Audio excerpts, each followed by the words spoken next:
I'm Matthew Kurbis, the subscription attorney, and this is Law Subscribed, your dedicated source for all things subscriptions and the law. Thank you to my sponsors. See links to them in the show notes. Everything discussed is only for educational and entertainment purposes. Enjoy the show.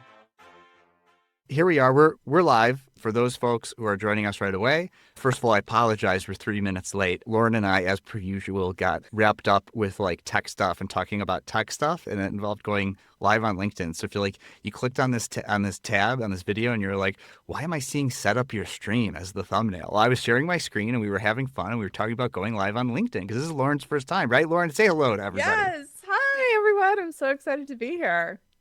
Yeah, so very excited that you're doing this LinkedIn Live thing, your first time. We've talked together so much, so many hours now that you and I have talked together. So many hours. Yeah. That we're like, we don't need to prepare for this. We're just gonna show up and talk about where we've been. Because what was our last session in February? I was trying to think about like when our last recording was, right? Yeah, either late winter or early spring. Yeah. And so it was a while ago, and you know, like spoiler alert, I guess, but we do not, we don't actually record close to publication date because who has time for that? No one. No. Yes. But the good news for that is it means that a lot has happened since we recorded. All the episodes are live now for How to Run a Law Firm in 2025. Even we were just talking before we went live about like some news with your practice. So maybe you want to share with all the folks about like yet another pivot or adaptation that your practice has made since the last time we chatted. Yeah. So I think I talked about this at some point in the series, but many of you who have followed along either the series or have followed along with me know that I practiced family law for a long time, first 9 years of my practice, and a couple of years ago decided that I really needed to get out of that space. And in my head, I sort of envisioned my practice like a pie. And I thought, okay, if I'm going to take out these, 4 slices, 6 slices, it was a good bit of my practice, I have to fill that space with something new. And so I dove into the world of tax debt resolution, learned all about it, was super geeked about it, put it up on the site, started to sell it. And for about a year, talked to a bunch of people, but just didn't get a lot of traction. Meanwhile, the other part of the pie just sort of filled in. So estate planning and prenups, which I had always been doing, filled in because now I had the room to actually take on more new clients in that space. And so about few months ago, I kind of said, I don't think I need to do the tax thing. It still stresses me out. It's still new. I'm still getting my feet under me.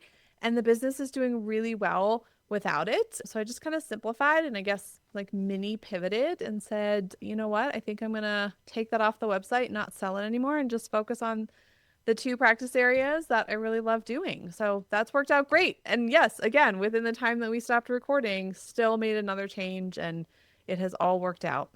Yeah, because we're always adapting and changing. And something that I really wanted to do back even around our last record session was revamp some of the way I'm packaging my offerings on my website. So all of that is live now at subscriptionattorney.com, right? So like I've dropped the 99-cent pricing. I don't even know if we talked about that. No, what was that? Yeah, so I just rounded up a cent because when I'm out there pitching my business, now this we did talk about, right? I say like $20 a month, $50 a page. Like it's too much of a mouthful.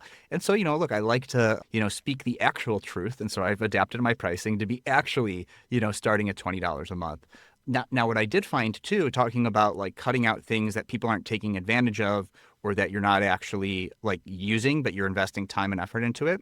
So the knowledge base that I wanted to create and for clients to use never fully manifested the way I wanted to. And the little knowledge base I did have didn't get a lot of access from my clients anyway. So like that's not like an advertised benefit anymore. I'll still leverage it and I'll use it. But AI is so good now, like I'm not even really leveraging that anymore. And I want to do stuff with Notebook LM once that's available, which we did talk about. But now what I did is to differentiate between my $20 a month pricing and my other pricing. I also got rid of the freelancer packages because I had very few freelancer clients. And so they're small businesses, and if they're good and they're serious about their business, they'll just sign up as a business client, right? But I now have 20 a month, 100 a month, 500 a month called personal attorney. And then I have 500, 1,000, and 2,000 a month for business attorney. So whether you're looking for your personal attorney plan or your business attorney plan, one of those based on what you have will fall into that. So I still don't count the pages in the business attorney side because they get so many projects a month. On the personal attorney side, the $300 a month includes one project regardless of pages for legal project. So that's maybe somebody who might want to take advantage of that. And then the pricing goes $50 a page for 20 a month, $45 a page for 100 a month, and $40 a page for the 300 a month, right? So so an additional benefit is access to that lower per page pricing for those higher tiers. So that would be, instead of a knowledge-based benefit, which people weren't really using anyway, it was hard to maintain and update and all that stuff, I'm giving them a more of a discounted rate on that per page pricing. And I've already had some clients taking advantage of it. I'm only like 1 month into that change. So still practice is very similar in terms of practice areas, unlike you, but I've recontextualized and repriced some of my firm offerings. And so far I've been getting pretty positive results. How did you decide how to create the two different spaces and then the tiers within the spaces? Like, what was the thought process? And it sounds like you relied on some data of like, folks aren't using the knowledge base. I have a couple of freelancers. Like, I'm very curious on like, what was your thought process in figuring out what the next iteration would be? Yeah, really great question. This is why I love co-hosting with another podcast host. So it was a lot of it was gut data, right? It's like, I feel like this, right? But it's based on over 3.5 years of having my firm and adapting as I go. But it's been the largest adaptation that I've made, right? Like I've messed around with some pricing before. I originally started at $100 a page pricing. I had no idea what I was doing. So part of it is like, well, I've experimented here and there. I see what clients are actually willing to pay. I have a lot of custom pricing for clients, for business clients, based on what their actual needs are. And so looking at like, what are clients actually paying? What are they willing to pay? Like actual clients, and ones that maybe stay subscribed longer or are still subscribed, and how I've adjusted pricing for them over the last 3+ years, and like repackage offerings based on that, right? So I used to have, like when I first launched, I was like, oh, I'm going to put $10,000 a month as a subscription package. Well, nobody paid for that. I had up to $5,000 at one point. I had one client who got at that level for a little while. I had some at like $4,000 a month. I had a couple at $2,500 a month, but they were rare. They didn't stay subscribed forever. And that $1,000 to $2,000 range seemed to be more of a sweet spot where clients stuck around. Because it's at that point, if you're a business and you're operating and you're generating over $1 million in revenue, gross revenue, and you have a few employees, like another $1,000 or $2,000 a month is not a lot for you, right? You're spending a lot more on other outsourced things. And so that seems to be it's just like, I just tested and experimented, and I wasn't afraid to try something and test it out. And yeah, I haven't really done a good job pushing it and marketing it because I'm working on a million things, but the people who have come across it have done a really, have given positive feedback on it so far. So far, so good. Do you find that it's easier to have the sales discussion, sort of knowing these new tiers? Like, does that come a little bit easier to be able to tell someone, hey, I think you would be a good fit for this level? Not particularly. I mean, because it's still pretty similar to the conversations I was having before, where like, oh, really, you need to do this or that. Oh, and another big change I made was I used to have a lot more subscription add-ons. But at the end of the day, those are really just independent legal projects that I'm working on. And so like, I no longer have an asset purchase agreement subscription add-on. That's just, you have to subscribe at the $1,000 a month because it's going to be 3 projects a month just to work on just this for you. Right. And maybe 1 or 2 other things here or there. So like, I've sort of gotten rid of that. So now it's not like they come to me and they're like, I have to, first you subscribe at $100 a month and then you do the subscription add-on package. And like, so it's just like, cut that out. It's like, nope, it's $1,000 a month. And yes, I'll be able to handle everything for your buying or selling of your small business. So like, that just makes the conversation way easier. And they just have to make one payment. They have to sign up once instead of having to sign up for this and then do the subscription add-on. And so I've tried to get rid of subscription add-ons as much as I can. I love that. That's so much more efficient for you because then you don't have to worry about all the admin behind that of like, oh, I got to send the thing out so they agree and collect the payment for every single project. And I Yeah. think on the client's level, it also sounds just nicer for them. Like, yes, it's technically more like where they're starting from, but yeah, every time they need you to do something, they're not like, oh, and then we got to get the thing from Matthew and we have to pay. Like, it's just included. Yeah. Yeah. And I like that. And look, I'm working on something that I can't talk too much about right now, but I've also changed like my workflow with SweetDash, where I'm really not leveraging SweetDash anymore. Now I've integrated a combination of, because I'm in Google Workspace, so I'm using Calendly, Stripe, and Google Forms for my onboarding and intake instead, rather than doing it through the SweetDash process. And it's cumbersome and there's a lot to do and there's a lot of clicking behind the scenes. And like I said, I might be working on something where you don't have to do all that clicking and integrating, but it doesn't integrate because you can't do subscriptions inside of a Calendly link. You could do Stripe and Calendly for one-off payments, but you can't do subscriptions. So as part of the description, I have the hyperlinked link for them to pay and subscribe to, which they'll either have to do before that scheduled call or at the time of that scheduled call. So I made scheduling their first 15-minute call part of that onboarding process, just so I could collect some information and do some of that, right? So it's adding a touch of friction, and I'm doing that because I was getting a lot of calls from people that are outside my licensed jurisdiction. They're not a good referral. So like I'm wasting my time. And so I wanted to intentionally introduce some friction into that onboarding process, ask some more required questions to get them to not, they click a button that says, I am in Illinois. I acknowledge that I am in Illinois, or my transaction or deal or business is in Illinois, right? Like, and that has significantly reduced the non-eligible potential clients that I'm having to have these intake calls with. And then is the Google form separate from Calendly? Like these questions you're talking about, is that embedded in Calendly, or are they doing that in Google Forms? Yeah. So it's a combination of sort of all of the above. And this is why maybe I need to do a special Subscribe podcast episode on this workflow. I'll give you some ideas. But when somebody books with Calendly, you have the ability in setting up that setting to route them to a different web page at the end, at the conclusion of that scheduling. And so I route them, it automatically redirects to a Google form. I have a different one for business attorney versus the personal attorney plan. And then it's just, it's email, 3 questions, which is basically, hey, what do you want to talk about? Like that's what they all boil down to. Like, what's your main concern? What are some other things that you want to talk about? And is there anything else you want to tell me? And then I have them click, I think it's like 6 or 7, like just check this box that you agree to this, right? Like things that are in my engagement agreement, but that I want to highlight. And then the last thing they have to check is, and I agree to all of the terms at the hyperlinked engagement agreement, right? And even when they sign up for Stripe, I ask a couple of questions. When they sign up for Calendly, I ask a couple of questions. So like, even though it's a little bit duplicative, what I found is clients really benefit from having to think about stuff a few times and answer it in a few different ways. And that it better informs me when we're going to meet for our first meeting, even though it's more friction, which I try to reduce in other ways.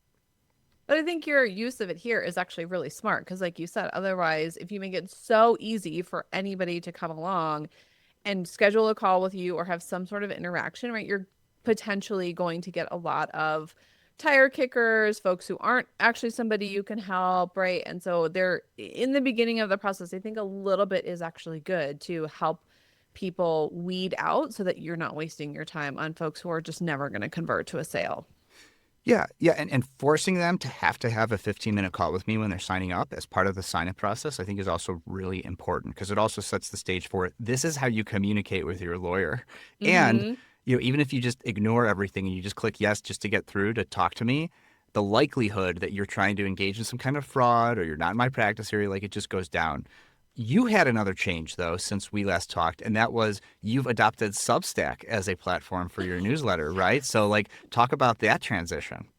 So that's inspired by you, Matthew, I have to say. I have to give you credit where credit's due. Yes, you talked about it and raved about it. And I was on MailChimp for a long time, like forever, to the point that my first MailChimp account had all the cool features. And I didn't pay for it. And then if I set a new one with all the cool features, I had to pay for it. Eventually they caught on to that and they made me pay. Mm-hmm. But I've been with them forever. But they were sort of lacking in the additional features. So MailChimp was like just the newsletter, which was great. But I really loved in hearing you talk about Substack that it was more robust. So yes, I could still have a newsletter. I moved the podcast over there, which has been super great. Like one less thing I have to manage, one less stream.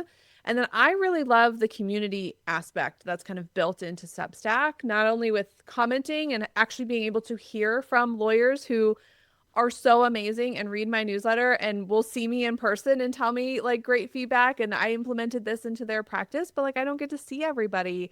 So everybody lives in Denver. So I really love that I can have folks respond and ask questions. And then I have, the built-in subscription level. So if folks want to ask me questions or engage with each other, like they can sign up for pretty inexpensively to do that. So that's my favorite part, I think, about Substack is the community nature of it. And it's like the best part of social media. Like the rest of social media feels like a toxic wasteland that I want nothing to do with. And Substack is like this secret little sacred space, and I'm like hoping almost that no one finds out about it because I feel like it will become a toxic wasteland of all of the comments and the vitriol. But everyone on there is just so supportive, and I really love it. So yes, kudos to you and thank you for the idea. And it was a pretty easy migration, which was really nice. Yeah, yeah. I mean, I was just pitching some other committee that I'm on that like just put all this stuff on Substack. We don't have to worry about a domain registrar. We don't have to worry about like all these other things and what's the cost for maintenance and all. No, just throw it up on Substack and like some bar association thing. And I was like, and you could even raise non-dues revenue, like if people are willing to pay and support it, right? So yeah, love Substack. I see you've got some interesting things going on, right? So you've still got a differentpractice.com running. And then you have on your Substack, which is differentpractice.substack.com, even your logo has like the Substack branding inside of that. Very cool. I like that to differentiate, I'm sure, Yes. between the Substack version and then your other website where you have all other materials and other resources. So like, are you looking at the analytics of like which one's getting more traffic? Is it the .com website? Is it the Substack website? Like what, have you seen any difference there? I haven't yet, but the .com website has been up for 8 or 9 years now. So I wasn't going to lose all of that great capital, web capital. Mm-hmm. And there are some like additional services and stuff that I wanted to have on there. But yeah, I tried to like combine them in a way. So like you said, kind of thinking about the logo and making sure they felt like sister sites, Yeah. and that they were all under the same brand. But yeah, there was a reason to kind of keep what was existing on the .com site because it's linked in so many places.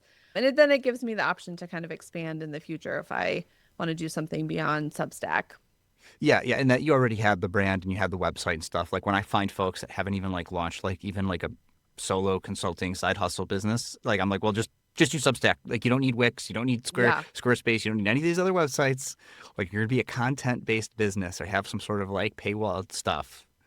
Like it's amazing. Now I do see that you chose to stick with the Substack subdomain versus doing like versus doing like a free or a $50 your own subdomain. So like, media.adifferentpractice.com or podcast. So you chose not to do the subdomain. Now I really actually like what you did because you got the Substack logo inside your logo. So I think that totally makes sense and I like that. But was that like did you think about, oh, should I pay the one-time $50 payment for my custom subdomain to something.adifferentpractice.com? I thought about it. And so I also have the brand of the newsletter is the Solo Success Lab. So I went back and forth on maybe I'll just make it that. But then Oh, I thought, yeah. well, I really do want it to be under the same umbrella. I don't want folks to get confused. I want it to be more than just the newsletter, even though that's kind of the driving force. So yeah, I just was like, it was sort of like, I don't know what to do. So I'm just going to do what it does by default. And so I almost think I would use like the solosuccesslab.com, which I have, and like just redirect it and use it as a vanity URL to the Substack one. So yeah, it was Mm-hmm. more of just I don't know what to do there. And there wasn't anything that felt totally right. Let me tell you about the brand new sponsor for Law Subscribed, Paxton. I've been using Paxton as my legal AI tool for over 2 years. I continue to evaluate and demo other legal AI tools in the market and still decide to stick with Paxton because of its reliability, its accuracy, its ease of use, affordability, and they do not lock you into a long-term contract. Now, as a transactional and fractional general counsel attorney, I'm using Paxton for all of my substantive and non-substantive legal work, whether that's legal research, analysis, drafting, or enhancing existing legal work product. In the time it used to take me to draft and analyze legal documents, now, after a little bit of back and forth with Paxton, I have something ready to go in minutes that used to take hours or even days. While I'm no longer a litigator, I could see how valuable Paxton would be when researching a new issue, preparing for a deposition, drafting a motion, or going to trial. So if your firm would benefit from using Paxton as your legal AI tool, then make sure to use the link in the description when signing up to let Paxton know I sent you. That's all about our new sponsor. Now back to the show. Yeah, it's hard. I'm trying to come up with an idea for what to do with like a subdomain for another entity that like I'm like, well, what do we call it? Do we call it media? Like media.entityname.com? Like because you can just pick that subdomain. And so anyway, I'm trying to figure out because I do want to do content marketing for this other thing, and I think it makes sense to do it on Substack, but the main.com is the main domain is like the main thrust of it. So you can't use that, but you could use a subdomain. Really interesting. Speaking of vanity URLs, is that what you called it? Yeah. since we were publishing this, I got the domain. It was available. I didn't have to buy it for anyone. To howtorunalawfirm.com. Like, can you believe that that was Awesome. available? I can't believe it. That's so great. You snagged it. Like, we came up with this idea for this title like on a whim, and we were like, yeah, it's good enough. Maybe we'll come up with a different name in the future. It's stuck. And so all that does is it just redirects to my Law Subscribed, back-ended by Substack, like slug. That's lawsubscribe.com/howtorunalawfirm. Right. But like it just redirects to those 18 episodes. But yeah. Like how about that? That domain was available. It's a vanity domain. That's amazing. I love those. I think they should be used more and more, especially in marketing, because it makes it so much more memorable when you're talking with a client, when you're giving a presentation. Like I like the howtorunalawfirm.com. Like folks will remember that. And then if it just redirects to a site you already have, like great.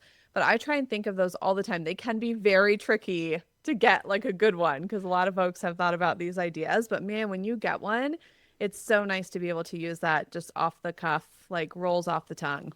Yeah, and sure, could I have gotten maybe runalawfirm.com, right, or something like there, but that wasn't really the point, right? Because like shorter is better, but a phrase like that, like a memorable phrase, yeah, there's something there. And I've even thought about, because I've offloaded legal.com. I was like, and that redirects to my law firm website. I was like, oh, like, should I be like, and if you're ready to offload your legal services, go to offloadlegal.com, right? Like there is something to that. It's brilliant. Right? Yes. I've never said that though. Like I've never actually used that in a real setting. But because then it's like, because remember, hire the subscription attorney and offload your legal services. Just go to offloadlegal.com. If I could wrap in the subscription attorney brand like as part of that, because then when they go there, they'll see subscription attorney, right? Yeah, I got to think about that. Yeah, there's something there. This is why I love getting together with you, Lauren, because like just the ideas, they start flowing. The wheels start turning. Yeah.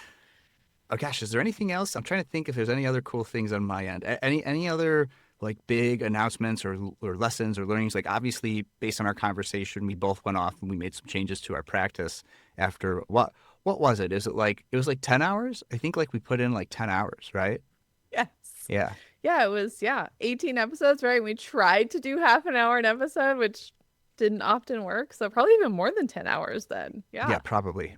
Yeah. So like I'm trying to think if there's anything else, but that was pretty much it, right? Recontextualized some of my pricing, got the domain to howtorunalawfirm.com, which like there's an episode where I think I'm like, it's go to lawsubscribe.com/HTRLF 2025. I'm like, that's a terrible subdomain. Should I go in and like try to edit that? Like, no, forget about it. It's out there. Who cares? No, it's so great. It's so great. I love getting it for like little brand taglines when you can find it. It's wonderful. Yeah, here's something I'm going to try to do. We didn't talk about this ahead of time, but we only have a few minutes left on the official. Oh no, we have until 1:15 Central Time, right? I think is what we scheduled. I'm going to go in and I'm going to try to see which episode is the most popular. Oh, nice. That'll be good. For my analytics. And I'm going to look at different analytics because actually some of them on YouTube, like, because you've been posting on YouTube now too, right? Yep. I don't do any of the things you're supposed to do for YouTube, but some of the videos are getting hundreds of views. And I'm like, wow, this is amazing. I could be a YouTuber. No, I don't want to be a YouTuber. Few more views. Yeah, right. How's the YouTube stuff going for you? Are you like paying attention to any of the analytics or stuff there?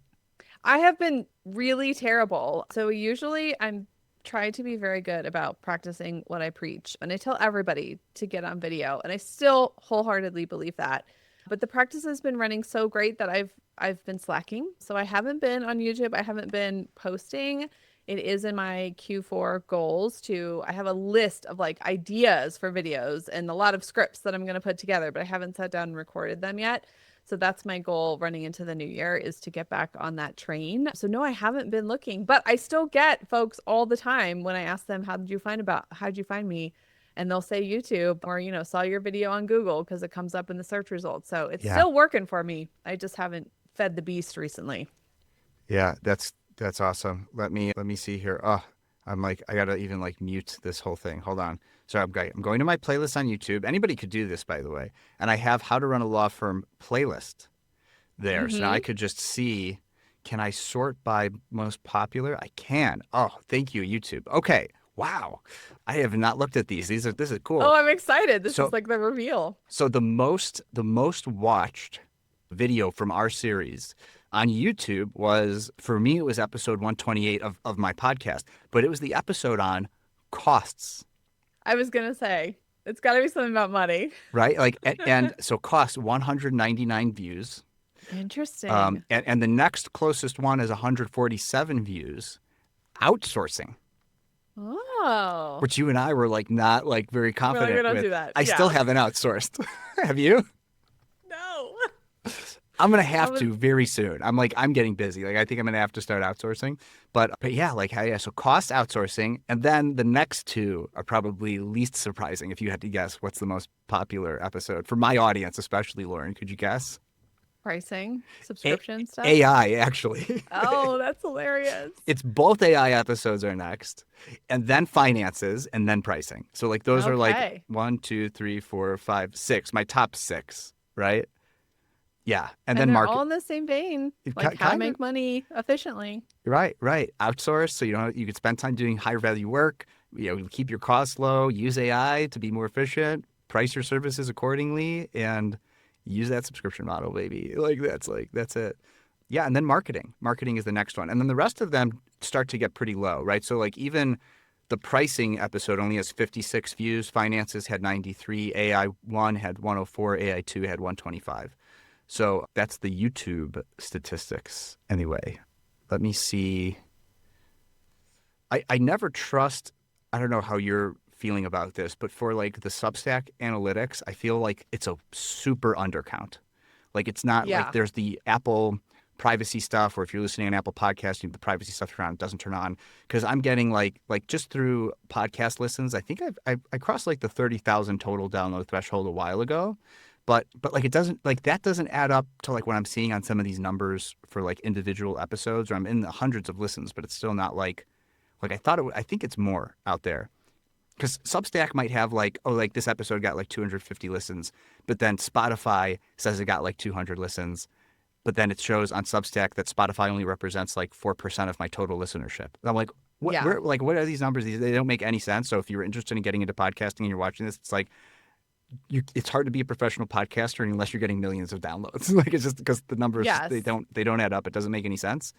So here, yeah, let's see here because I published my stuff.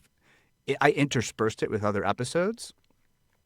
So let me just see if I could filter by total downloads on Substack. Oh, Substack does not make it easy. How dare you, Substack? You're like, How we were just singing your praises. Come on. how dare you? And well, like yeah. So there's some weird things here because then also podcast listens might not be as many as the people that read the email that go out. Like I feel like I get way more people that read the newsletter version of the podcast and actually click and listen or download the episode, right? So like those numbers are always higher. Oh, you know what I could do? I just have to go to I'm in the back end, but what you could do is you could just view most popular episodes on the front end of your like as anybody going to the website. So let's see if any of these broke. Wow. So my number third most popular episode, period, Lauren, period. So first is episode 56 with Mark Stiving, How to Value and Price Subscription Legal Services. It's probably obvious. Number 103 is Mergers and Acquisitions plus Subscriptions with Conrad Everhart of Flatiron Law Group. And number 3 most popular episode of my podcast, or at least maybe article on Substack, however they categorize it, Standard Operating Procedures, How to Run a Law Firm in 2025. That's amazing. Another episode we really hit it out of the park on.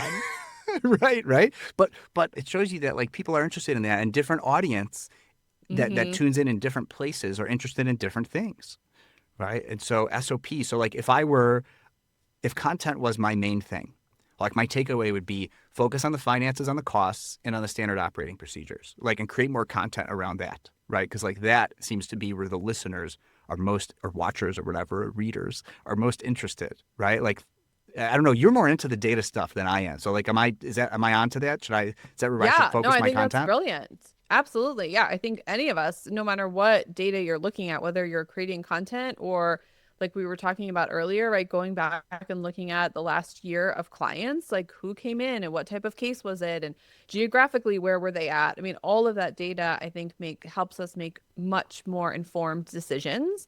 And if you're looking for ideas of what direction to go in, it can be really helpful. Like you're saying, right? If you're creating content and you're like, oh, I don't know what my plan is going to be for next year. Where should I focus on? Go back and see, where your audience has really connected and what episodes or articles have been the most shared or the most reviewed or the most comments on. Because then it's folks telling you, hey, we want more of this. And it makes it a lot easier to make sure you're giving whoever you are serving, whether it's a client in your law firm or your content people or whoever, you're giving them what they actually want. Yeah. Yeah. All right. I've pulled up the analytics there. So I'm not going to share the exact numbers because I don't think they could be totally relied on. It's good. Like I think it's still like pretty good. But my total podcast download. So the next most popular one from our series is number 13 on my list. So in terms of most viewed, I think it's most viewed because I'm looking at these podcast download numbers now. So it was SOPs, and then that was rank 3, and rank 13 was costs. Again, costs, right? Like, so people are interested in that. So the podcast download numbers are very similar, but the total views of that like email newsletter version of that went out, it's more than 4 times more views on the SOPs than on costs. So that means people shared it, right? Because that means more people than are actually subscribed to my newsletter saw that email and was like, oh, sharing this with a colleague, sharing this with somebody else I know, sharing that, right? So like you don't necessarily get that from YouTube views, like was this shared with someone? But in Substack, what's nice about it is you could be like, oh, this was a shared topic. So that's shareable. So like I'd almost focus more on like SOPs first, then going into the cost and finances side of things next. Something that I came up with on a call with a listener who's listening to our series right now, Lauren, and reached out to me. This is a guy, I'm not going to say too much about it because I don't want people to figure out who it is necessarily. But let's say thinking about leaving one job and starting their own, practice, right? So then they were like we were just talking about, I was like, oh, you know what I should do? I should come up with like some prompts for Perplexity of like, here are the questions to ask. And then like fill in your like state or whatever. Because like, okay, I'm starting a practice in, whatever, Minnesota. Like like a law practice, what options are available to me in terms of legal entities that are permissible? Right now, obviously, we're lawyers. We'll click on the links, we'll click on the citations, and we'll go and read our, the government websites, right, that are applicable, or the bar association websites. But it's like, just like knowing, like, can I have an LLC? Does it have to be a PLLC? Can it not be an LLC? Like, even just like getting simple questions like that answered. So I wonder if like coming up with like prompts for stuff like that. But then with standard operating procedures, like you and I talked about, like we just like got on a thing, we recorded a bunch of stuff, and now we could take that transcript and we could use AI and we could turn it into SOPs, or just by talking about it, we're like, oh, I'm gonna make that an SOP. Or hey, when I calendar something, like when I calendar to check my, to categorize my spending, that's an SOP, right? So coming up with maybe something like that for you and I both, like for each of our audiences, which there's some overlap, but we ultimately have different content. So everyone should be subscribed to a different practice and law subscribed if you haven't figured that out yet. and like maybe like doing like some things like that, I think folks might be interested in. And then in a way that's harder, but like once it's out there, it's like not infinitely, but like basically infinitely like shareable and usable, like time over time. Like, what do you think about that? Would you be interested in that? Like, would you do something like that? I love it. Yeah, it's almost like you are in my brain thinking of all the stuff I think about on my walks that I haven't told anybody about yet. So it's a little freaky.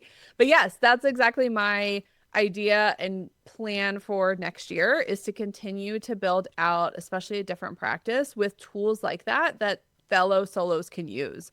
So I use a lot of AI, and it's me kind of saving my prompts and what works, and then I tweak this here. I would love to create some like custom GPTs that folks can just have access to.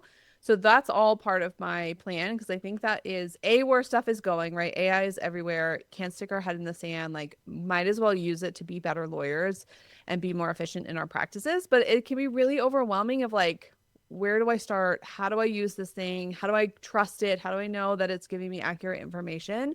So yeah, I'm really working on putting together templates and helping folks use AI in their own practices in a way that feels really good to them. So thanks for having me share that ahead of time. Now I got to really do it.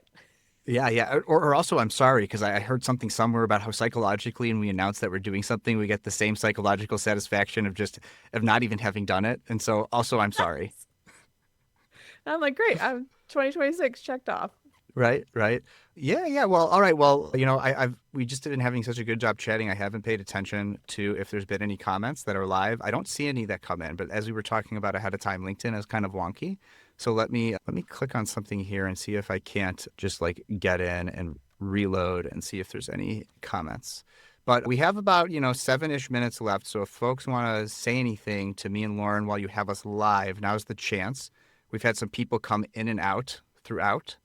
But yep, no comments. People are shy. Lawyers are shy.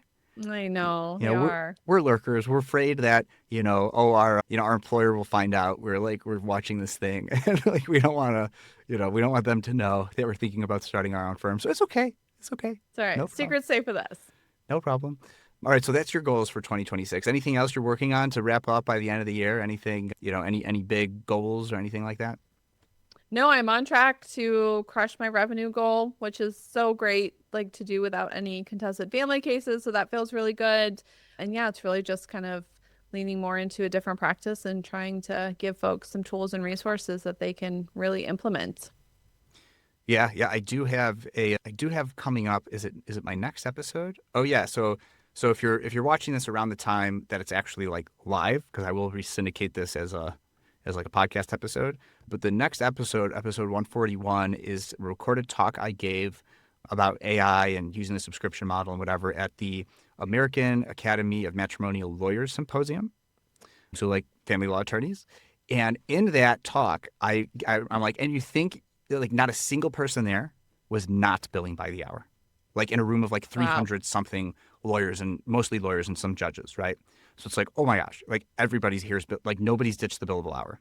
So like, okay, I'm going to list off a bunch of lawyers I know who are doing family law and are not billing by the hour. And so I do name you in that. I name drop you, but that was before. It's all right. Yes. That recording's from a while ago. And let's just, for the record, let's just say like you did do it for a long time without I did billing do by the it hour. for 9 years. Yeah, Yeah. I could tell you exactly. And made great money. Like my best year ever was family law heavy, made great money. That is not why I left. It was not for the billing, it was for various other reasons.